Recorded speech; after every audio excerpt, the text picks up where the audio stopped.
Well, no, I was going to bring up a point here. It's actually a tweet from somebody a couple of months ago, but I think this person made a really good point, and it kind of touches upon what we're talking about now, in terms of like kind of scale and scope of both of these companies.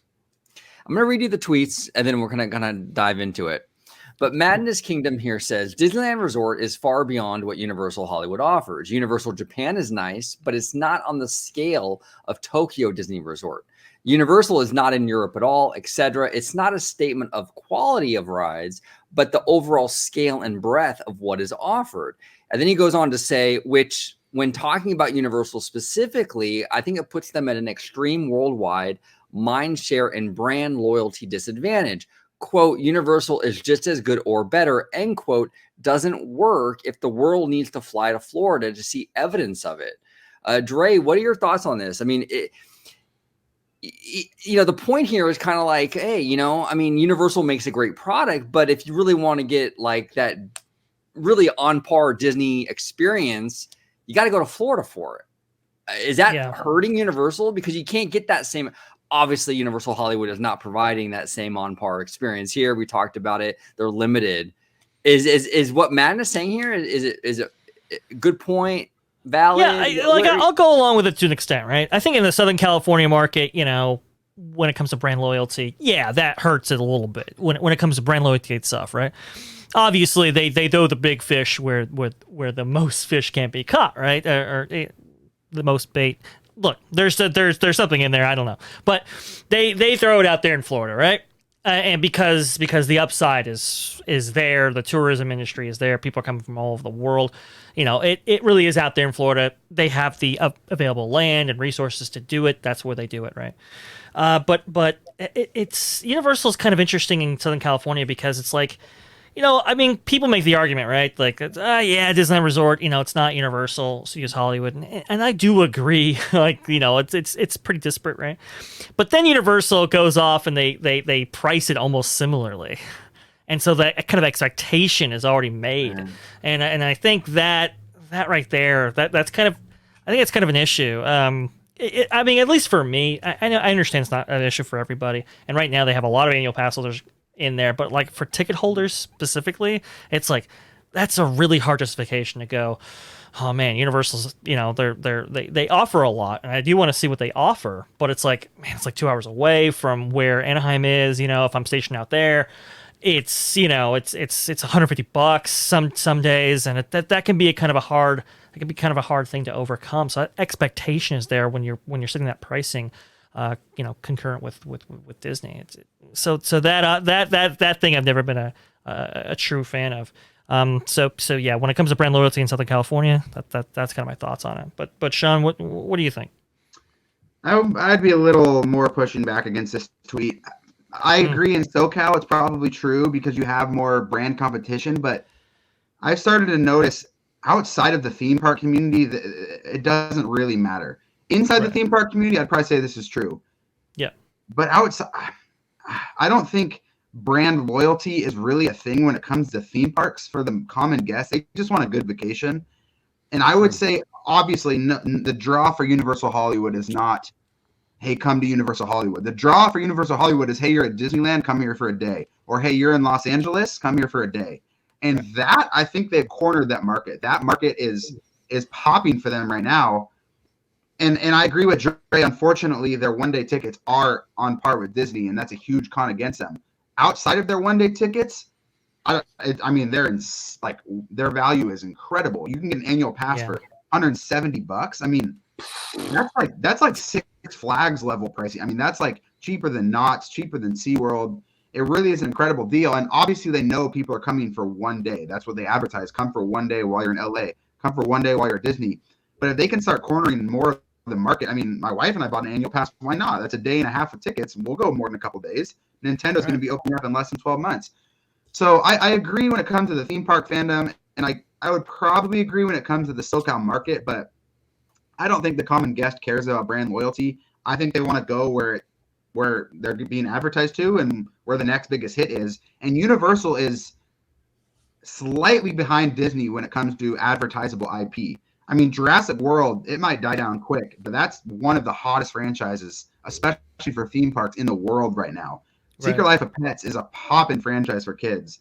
Yeah. Obviously, Harry Potter, as I'm sure we'll talk about in a bit, is Yeah. probably one of the biggest theme park draws in the world, on par with Star Wars and Marvel. So, yeah, I get the point. I don't necessarily disagree with the tweet, but I don't think the common guest really cares about that. And Universal's not going for the theme park fandom; they're going for the common guest vacationer. So, Those are great. Those are great points you made, Sean. And I agree with you. I think that you're right. There is this kind of like in the fandom, this kind of like my brand, you know, and this other person has their loyalty to this other brand and what have you, and it's like this turf war. But the average family, like you know, you're a husband, wife, you got like a couple kids, you don't care about that BS. Like you're just looking for a good time for your family, right? You're just looking for a good time. And you got a couple kids. Hey, let's go to Universal for the day. Hey, let's go to Disney for the day. They're not looking at, you're right. They're not looking at it from that same like perspective of like a fandom. The same goes for movies. You know, it's like people don't go to the movies on brand loyalty. They don't go, oh, well, we're just going to go to the movies because this is a Disney movie. right. No, they'll go see a Warner Brothers movie or a Universal movie or a Paramount movie. If it looks good, it looks good. And that's how the majority of the public is. And it's the case for movies. I think it's also the case, to your point, Sean, for theme parks. Absolutely. Yeah, and just to add on to that too, I mean, Universal and now you can make the argument for Disney as well. Ever since COVID hit, they're going after the common like, hey, we're going once a year guest. Yeah. To the point about Universal annual passes, what is a $150 annual pass for 300 days of entrance doing when they're making $100 on a one-day entrance? And so, yeah, I mean, a Universal Hollywood needs their annual pass holders, probably more than Disney at this point, you could argue. But they're not going after that. They're going after, hey, I'm in LA and there's a great theme park up the road that has a new Jurassic World attraction and a Harry Potter land that the whole world is talking about. Of course, I'm going to go there for a day.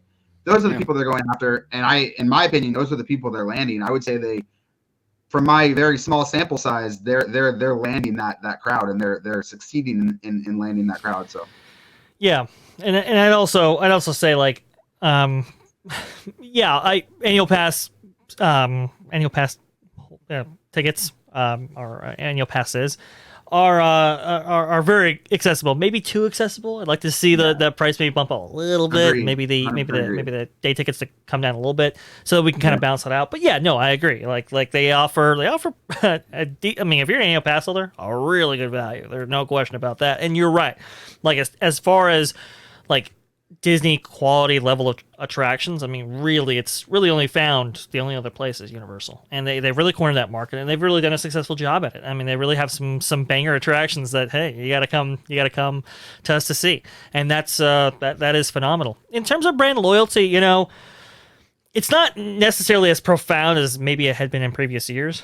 People, I would agree with you, Sean. People are just looking for like the best vacation experience out there. Yeah. Right, so they don't necessarily get attached to brand as much as they do maybe the experience itself. And as long as they're producing a great quality product and something that really resonates with people in a way that maybe Harry Potter does and stuff, I mean, you know, kids will, you know, they'll advocate, you know, to their parents on going to Universal. You know, they'll kind of make that thing happen. Obviously, that decision is gonna fall with the parents, but I mean, hey, you know, as long as the experiences are great, you'll get that kind of brand loyalty, or you'll get that kind of repeat visitation just based on that. And Universal does a great job at that. Yeah. And while we're talking about brand loyalty, like obviously the greater brand loyalty when it comes to IP is incredibly important.